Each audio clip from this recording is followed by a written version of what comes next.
In this video, I'm comparing two kaiten sushi or conveyor belt sushi restaurants in Kyoto. One fancy and one average. And I'll let you know if it's worth the extra yen to visit the fancy version. They're actually just a block away from each other, so you can try them both yourself and let me know if you agree.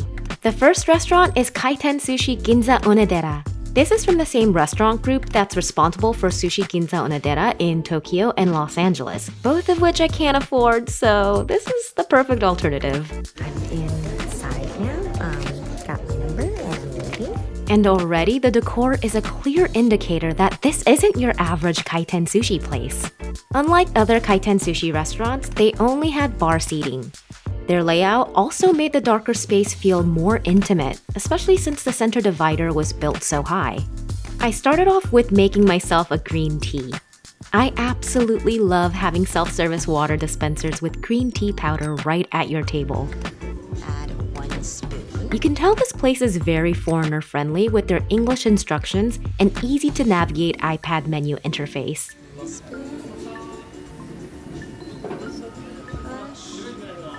Amazing. Oh.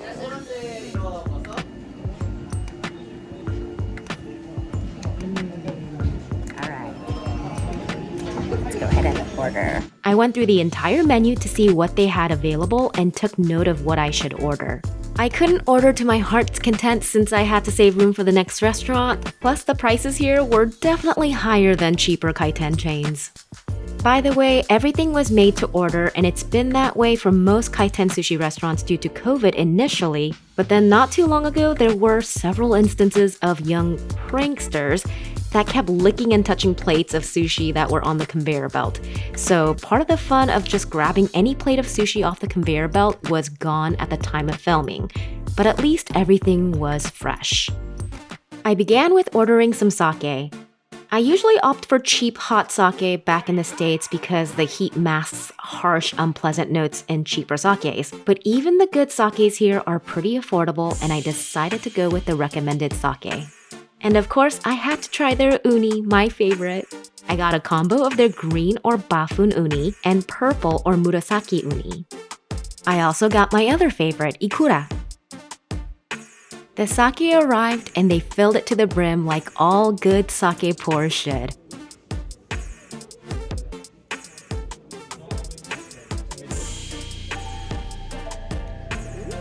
That's pretty good. Then I waited for my first nigiri to arrive, which was ikura. Gotta love those glistening pearls.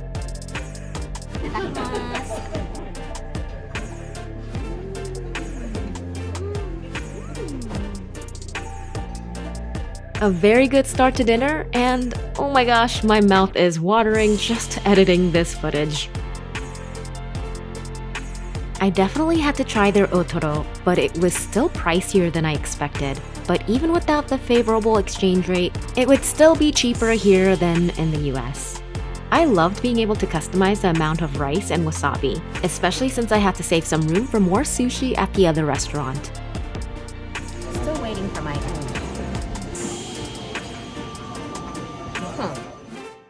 My uni finally arrived, but I couldn't tell which one was which at the time. I tried the lighter colored uni first.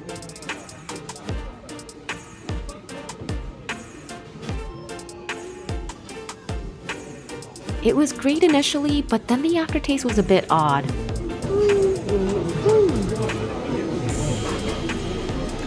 an interesting taste I'm not used to. The second one was definitely the bafun uni, which I've had before and it's absolutely delicious. Highly recommend. The second one is better. Then my otoro arrived, but it didn't look quite like the picture. I feel like they gave me an end piece or something because the marbling of the fat wasn't quite in the right place. Still, it tasted delicious, but maybe a little sinewy. Felt like I didn't really get my money's worth on this one. I think they also provide a more premium soy sauce. Yum! I almost feel like the soy sauce has like a sweet flavor to it. Each order actually took a while to arrive, and I would watch multiple plates come down the conveyor belt, hoping it was mine, only to watch it dash right past me to another customer. I had completely forgotten there were 2 levels of conveyor belts and didn't even realize that mine had arrived on the second level. My sea bream, gizzard shad, and ebodai, or Japanese butterfish, arrived.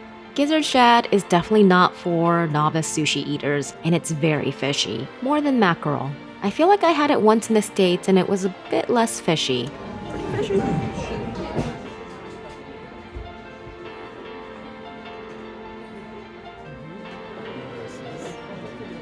I wanted to get more, but I knew I wouldn't be able to eat anything at the other restaurant if I kept going.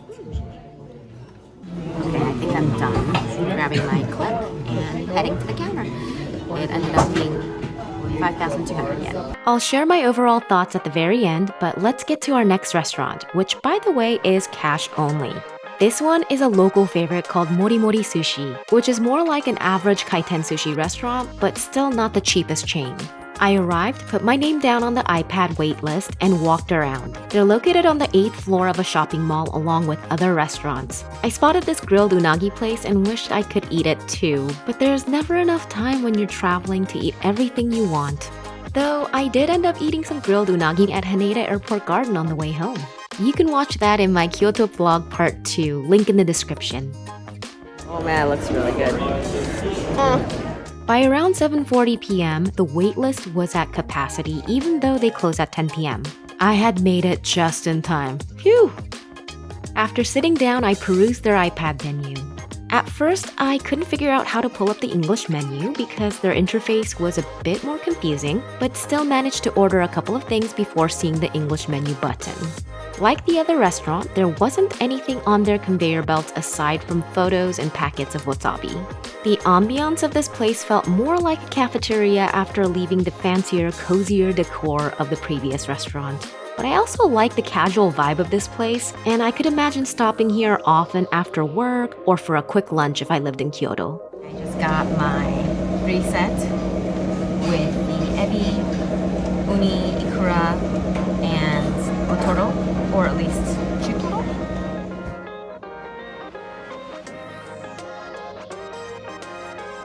My first bite of uni with ikura was delightful, followed by chutoro, ebi, scallop, and squid. All pretty good. And I had to get another order of just uni and yellowtail, and they both look so good. That is incredibly creamy. It almost has like a sticky texture. It's so creamy. I'm so full. I really wanted to end the meal with tamago, but I was incredibly full at this point. So my final thoughts. I really enjoyed Mori Mori, and it's almost comparable to a decent sushi restaurant in Los Angeles. But there was a recognizable difference in the quality of fish from Sushi Ginza Onodera. You're definitely going to get a more premium cut of fish at the first restaurant, so the price difference is pretty justified. I will say though, both the rice texture and fish flavor was a bit disappointing for me for a premium restaurant. But all in all, I really enjoyed the whole experience at Sushi Ginza Onodera. I would visit both places again, though I'd probably go to Mori Mori for a quick lunch instead of dinner. I hope you found this video useful. Either way, visiting a kaiten sushi restaurant is a fun experience you should try at least once in Japan. Thank you for watching. Please like and subscribe and check out my other videos from this trip. Links in the description. See you next time!